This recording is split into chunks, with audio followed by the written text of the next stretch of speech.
the heck? It's sunny, but it's actually raining still. It's still super windy too. And the casualty of the umbrella from yesterday still.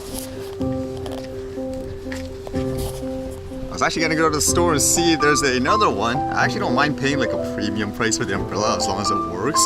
Funny enough, people were saying I should go to the Bed Bath & Beyond for an umbrella, and I was looking at it online, and I think the only one they sell is like this as seen on TV one. Makes me wonder, oh, are those things just gimmicky? Should I try something like that?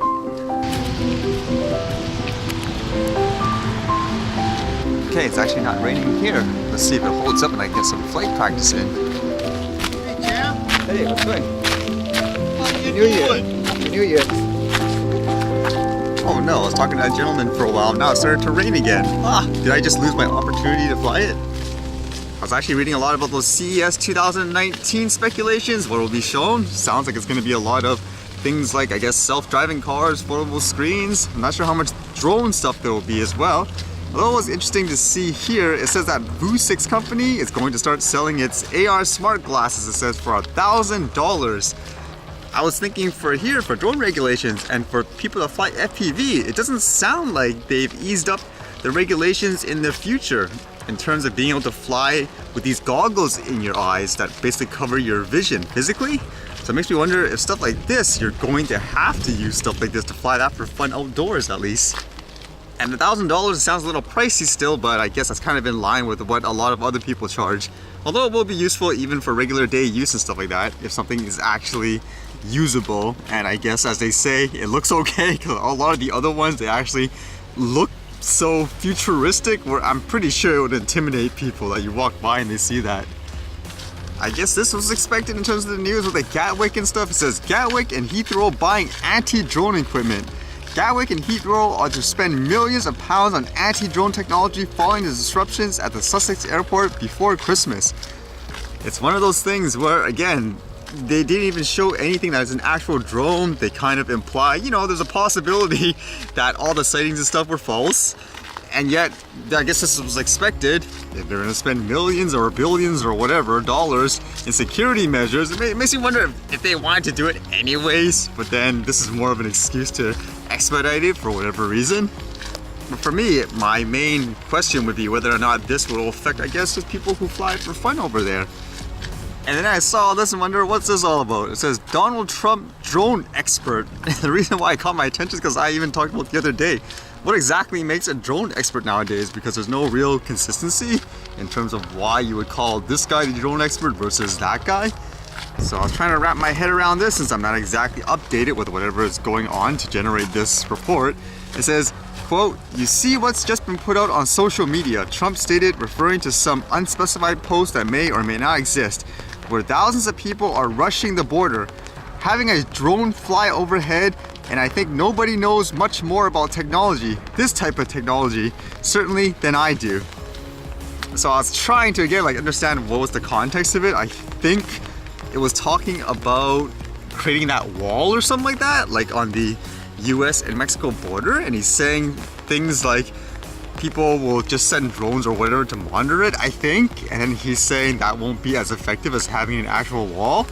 So in context, then him saying he knows more about technology and all that, I guess he's trying to imply he knows what's available and it won't be effective as the wall, I think, okay?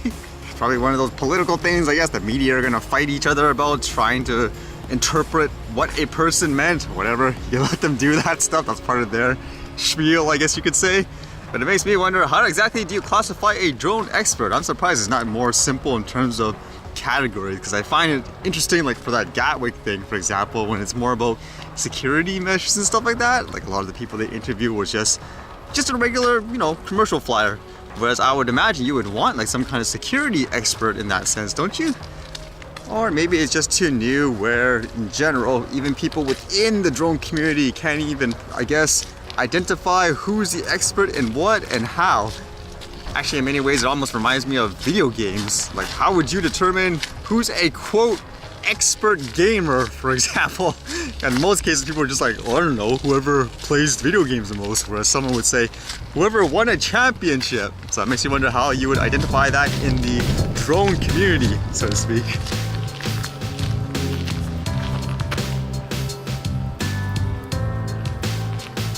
interesting color.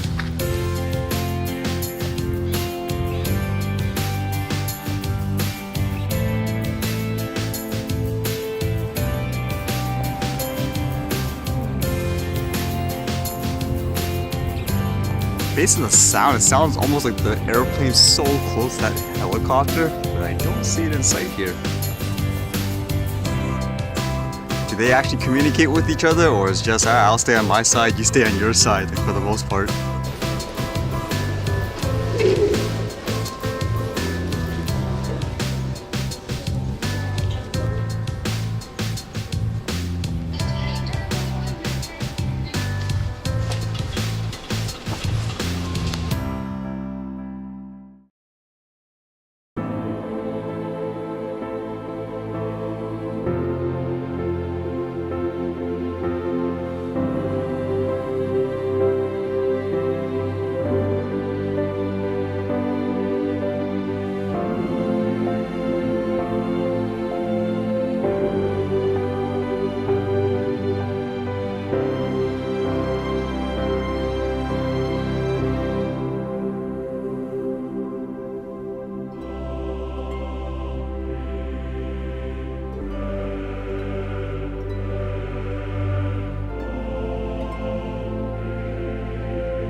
Alright, see you guys later.